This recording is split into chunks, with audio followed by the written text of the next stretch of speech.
that says holding a grudge is like drinking poison and expecting the other person to die.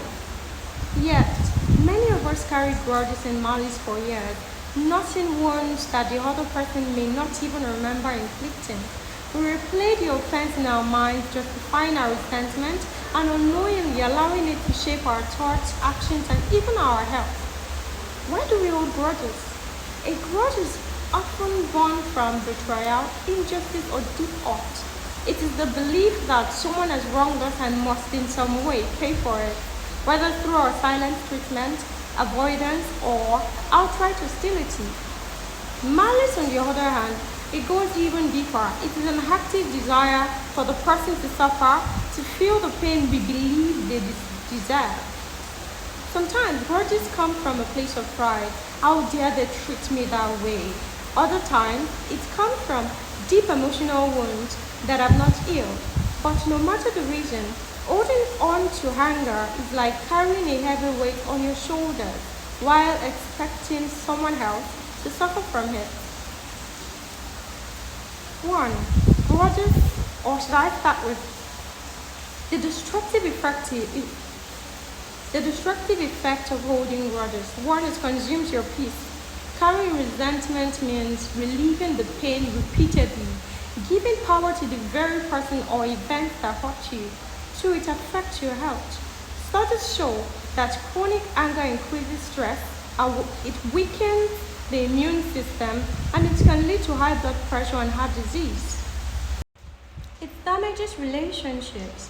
When you hold on to grudges, it changes the way you interact with others. You become more defensive, less trusting, and more likely to push people away. 4. It traps you in the past. Growth and happiness requires moving forward, but holding grudges keeps you stuck in a cycle of bitterness.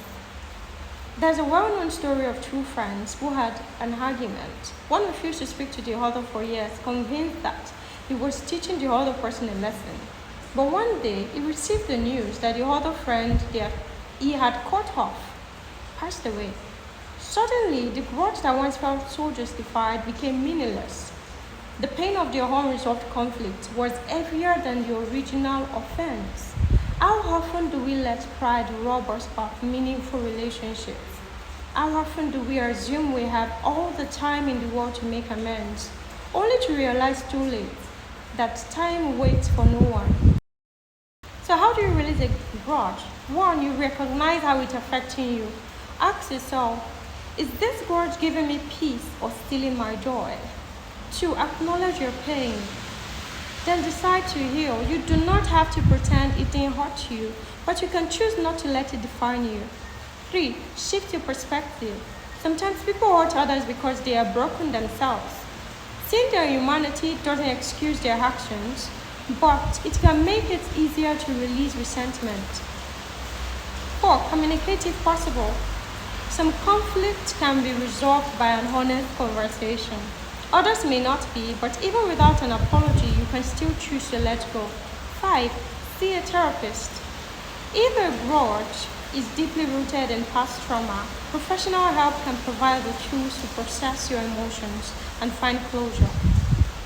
6. Pray for the person. It will help you extend grace and mercy towards the person and see the person through a better lens.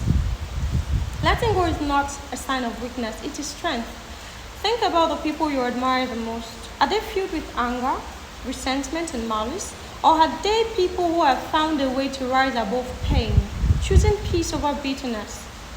True strength is in knowing you have every right to hold a grudge, but choosing not to. At the end of the day, the person who benefits the most from letting go of a grudge is you. You deserve peace. You deserve joy. Do not let the past steal from you. So what grudge have you been carrying for too long? And when will you finally put it down?